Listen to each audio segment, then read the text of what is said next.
Penuntun Saat Teduh Sinode Gereja Kristen Jakarta. Selasa, 1 Februari 2022. Judul renungan, Berkat Tidak Pilih-Pilih. Diambil dari Nats Galatia 3 ayat 13-14, dilanjutkan ayat 28-29. Kristus telah menebus kita dari kutuk hukum Taurat dengan jalan menjadi kutuk karena kita. Sebab ada tertulis, terkutuklah orang yang digantung pada kayu salib. Yesus Kristus telah membuat ini, supaya di dalam Dia berkat Abraham sampai kepada bangsa-bangsa lain. Sehingga oleh iman, kita menerima roh yang telah dijanjikan itu. Dalam hal ini, tidak ada orang Yahudi atau orang Yunani. Tidak ada hamba atau orang merdeka. Tidak ada laki-laki atau perempuan. Karena kamu semua adalah satu di dalam Kristus Yesus.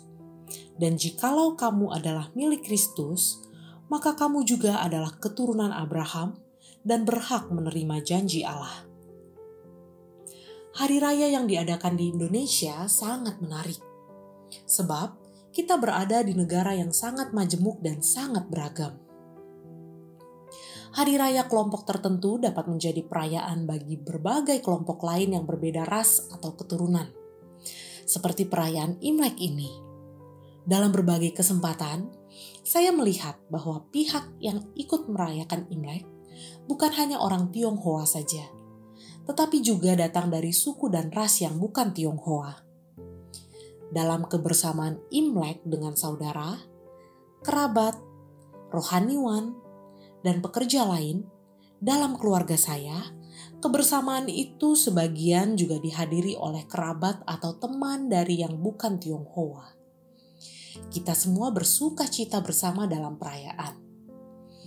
Ini adalah sebuah nuansa yang baik dalam membangun nilai-nilai keberagaman.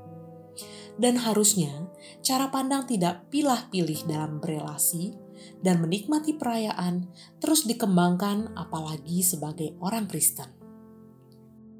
Dalam renungan hari ini, Paulus menuliskan sebuah kebenaran yang luar biasa kepada jemaat di Galatia, di mana mereka terpengaruh guru-guru palsu yang berusaha mengutamakan Taurat untuk menunjukkan superioritas Yahudi sebagai keturunan Abraham.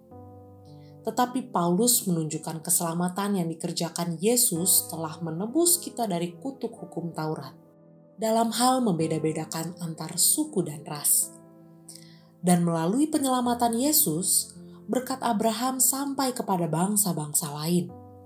Melalui rohnya, semua bangsa dapat menerima perjanjian Allah yang dijanjikan kepada Abraham. Paulus memperjelas maksudnya pada ayat 28-29.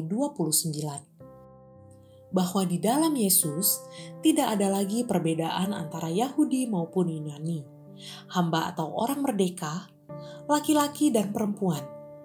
Tidak ada diskriminasi dalam Yesus Kristus. Semua menerima perjanjian yang diikatkan kepada Abraham melalui Yesus Kristus.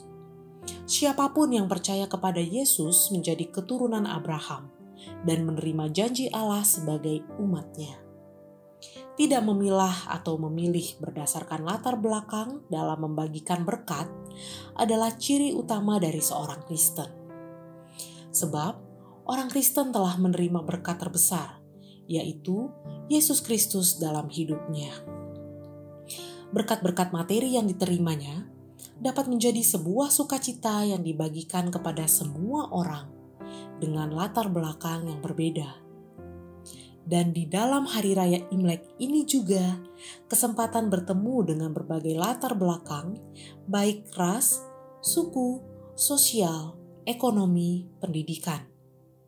Seharusnya berkat yang sudah kita terima disalurkan kepada semua jenis orang tanpa pilih-pilih. Dan yang paling utama adalah berkat terbesar, yaitu keselamatan dalam Yesus Kristus. Diberitakan kepada mereka yang belum percaya kepadanya, agar mereka juga dapat terhitung sebagai keturunan Abraham. Tidak pilih-pilih dalam menyalurkan berkat adalah ciri utama dari seseorang yang sudah menerima berkat Abraham. Terpujilah nama Tuhan.